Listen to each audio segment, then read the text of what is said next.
This is our homily for Ash Wednesday, February 14th. Welcome to Lent.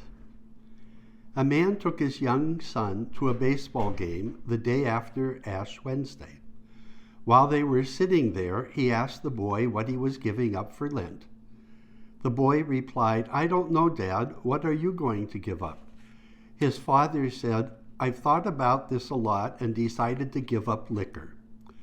A little later, the beer man came by and the man ordered a beer. His son objected, "Hey, I thought you were giving up liquor." His dad answered, "Hard liquor, son. I'm giving up hard liquor. This is just beer." The boy replied, "Well then, I guess I'll give up hard candy."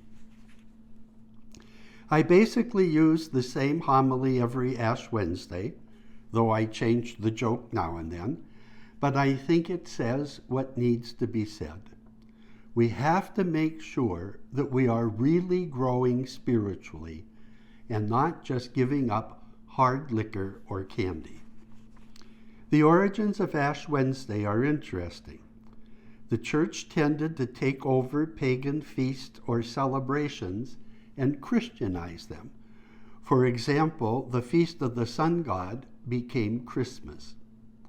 There was a pagan festival called Saturnalia, and the church took it over as Carnival, a celebration before Lent. But it got out of hand, sort of a free-for-all, to get as much drinking, eating, and sex in before Lent. So the church developed Ash Wednesday as a sober and severe introduction to the 40 days of Lent. There are 3 disciplines we're called to in Lent, and they are taken from today's gospel: fast, give alms, and pray. Why these 3? Fasting. The purpose is to help us learn to discipline ourselves so that we can control our natural urges, whether they be of the body, eating, drinking, sex, or the spirit, anger, pride, jealousy, and so on. We don't give up hard liquor just to suffer, but to help us grow in self-control. Almsgiving. The purpose is to help us overcome our tendency to be self-centered, selfish, to think only of ourselves. Our tendency is always to want more, no matter how much we have. This discipline helps us to share. Here at Pius, we have the Living Waters campaign during Lent, asking us to help other people simply have convenient, safe drinking water. And finally, prayer.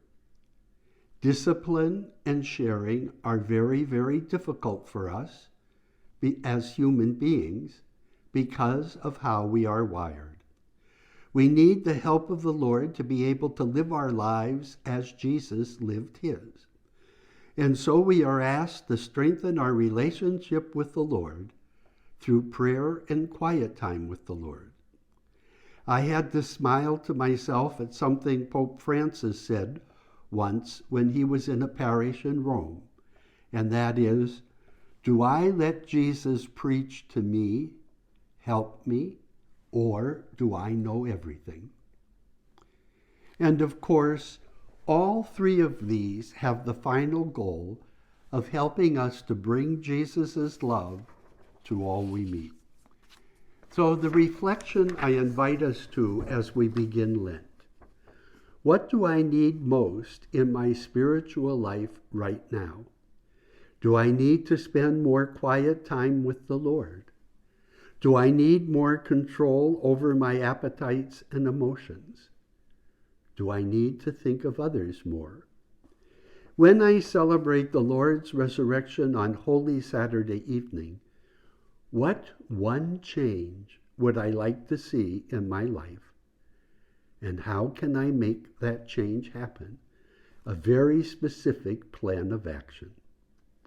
And let us promise to support each other in prayer as we struggle to be better disciples.